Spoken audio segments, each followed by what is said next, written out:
Alright, this is the second part of our trying to straighten this morel harvest out. What we're going to have to do is we're going to double check one more time to make sure all these are, you know, okay to eat, sure, okay, decent, you know what I'm saying? So pull up a stump. I got a few other things I got to talk to you about. So I put the morels in this container to dry out, okay? And as you can see the yellowing on here? That is what we call spores, because it is a fungus. So if you can see on here, these yellow markings, this yellow powdery looking stuff, that's spores from the shrooms. So what we're gonna do is, I got this bucket here. We're gonna sit it right here. See how I got it? And we're gonna go back through these morels one more time, double check everything. It's like, okay, but what I'm gonna do is we're gonna sow some seeds for next year, right? So we're gonna put all these in here, go through them one more time. I'm gonna dump them all in there and then we'll go back through them. But and we're gonna, when we get done pouring water on this, see where I'm going with this? The spores.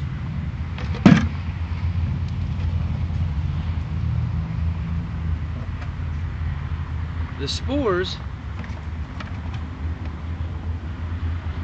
will be in the bucket. Just catch my drift. And then what we'll do is we'll take the bucket and we'll go dump the water. Right? We'll go dump the water someplace. So there's a bad spot. Throw that one in the mulch pile as usual. So put all your morels in there. Some of them got this powder looking stuff on them. And just kind of go back through them as they dry out. Like, okay, that one isn't as good as I thought. And I know you're going to lose some of this, but we got enough. So what we're going to do is we're going to pour some water on them and try to get the spores off of them, right? But when the spores, if they're too wet, see, we're going to try to sterilize these, right? But we want, not sterilize them, we're trying to remove the spores from the shrooms. So as it drains into this bucket, that should give us some, see where I'm going with this? So we can pull it off next year, but we'll take the water and we'll dump it deep into the forest, somewhere really groovy, right? Because we already know where they're supposed to grow. And while we're waiting on that stuff to go on, we'll cover some other things I didn't get to touch on. This is a basically a laundry bag. They make them in various sizes.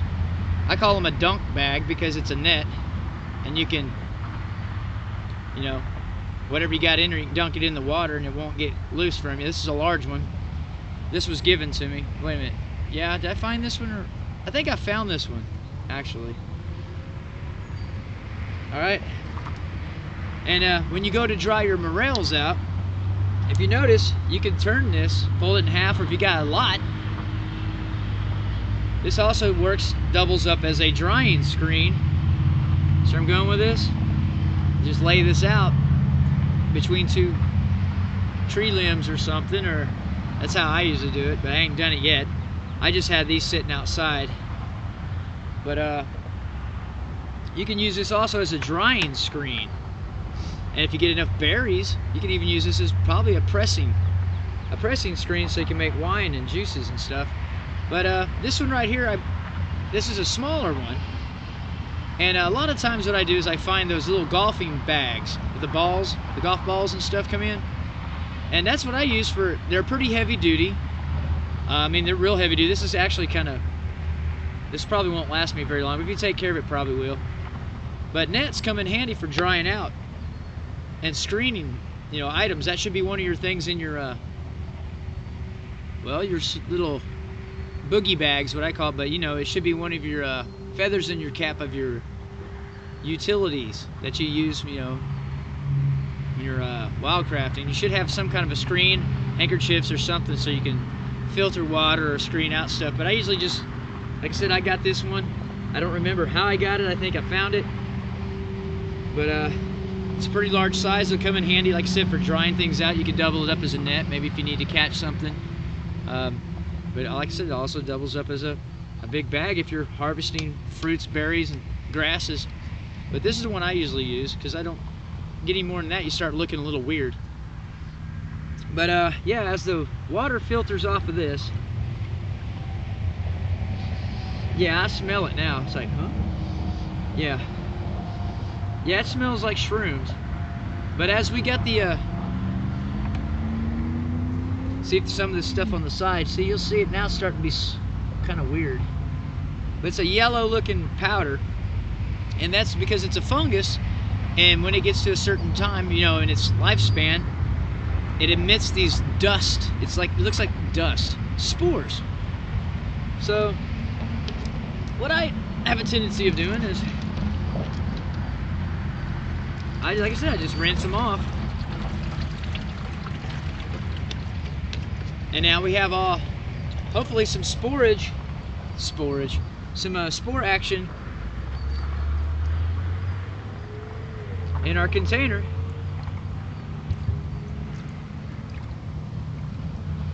So when we go to dump this out, wherever we dump this at, now we have seeds from the morel. So that's one way to kind of encourage growth in some certain spots for the next year, especially if you have to travel extensively somewhere else to get your well, to harvest your morels. But if you live somewhere that looks like the conditions are perfect, but there's no morels, that's probably because there's no seed. It's kind of, you know, it's kind of common sense. Like, well, there's no seed stock. So the spores of the fungus, right, will be in the water, and we go to dump the water, and that'll sow for next year, or maybe even this year, but during the fall. But when you're harvesting your morels and you're walking around in the forest, that's why we use these open netted bags, because it releases possible spores and particles of the fungus, the plant itself, you know, while you're walking around. So you're actually dropping spores while you're harvesting. So that's kind of respectful and considerate for, you know, for the future. You know, it's reinvesting basically. But I thought I'd cover that. Like I said, here's a small one, and I usually get the golf bags. I got one in there, but my stainless steel container's in it. I carry that, my stainless steel container, because usually they're slender, and they have a little heavy-duty nylon strap on there. You can put a carabiner and just loop it on your belt. So that's what I use to carry my stuff around. But yeah, you can use one of these. Just roll it up, fold it up in there into your kit. You know, whatever you want to call it, your wildcrafting, you know, utility bag. Some people call it a kit. But I just call it my man gear. But yeah, here's a small one. And now, because we have, you know, new technology among us, I'm pretty sure they had nets back in the day, and they had the capability of making these fine meshes. But yeah, these are pretty common to come by. I see a lot of these at Walmart and dollar stores and stuff, but this feels pretty heavy duty, but it's a little large. But like I said, if you needed to, you know, if you had a large amount of acorns, things like that, whatever you're trying to leach tannin out of, drying your berries, fruits, you know, just pull the screen out and figure out a way to do this. You know, and then if you get in a pinch, you could probably even use this to, you got it, right? Catch fish and stuff in the in running water or whatever. If you can rig this up into a netting situation, right? I'm not big on hunting, but fishing I am. You know, if you need to get some, what they call it down there on the bayou, mud bug. You know, but this is a pretty much a multi-tool. You can do several things with this really easy. I usually use it as a harvesting and a drying screen. If you get two of them, it'll come in handy for washing your clothes, especially if you're somewhere where you can't get to the water, or you need to let them soak, your clothes soak for a while in running water. That seems to be the problem around here. I can't get to the water because it's such a steep embankment. I have to throw them on a rope. Yeah, I'll show you that one of these days. But yeah, there's a small one and a large one. Like I said, these are pretty common these days, but I thought I'd give us a little hint on basically gleaning the seed stock. Remember, that's my name, Glenn. A low sloping hill, someplace I'm sure in the United Kingdom. A dale, a cliff. Well, wait a minute, that's too far. But gleaning seed stock and then trying to grow a buffer zone, or reinvesting it somewhere else so we can increase the yield for next year. Now I'm starting to sound like one of those commercial Monsanto farmers, right? Increase the yield for next year. Can't afford to lose $1. But yeah, as we get this going on, now we've rinsed those off, and I know this isn't a very good example of a bucket, but you can see the water's kind of got this film. I don't know if you can see in there, it's kind of dirty, but I can see it's got these little weird looking little yellow powder floating on top of the water. So that's a good indication to me that we got some of the spores off of here. And you got to be careful too, because these are funguses and they probably will mold if you don't cure them correctly. And as we're doing this, you just go back through them and make sure they're starting to brown and dry out. So we should be eating these. They've been out for 2 days now, but that one had powder on it. I'm like, it looked just like spores, because I've seen them pop before, and I was like, oh, okay.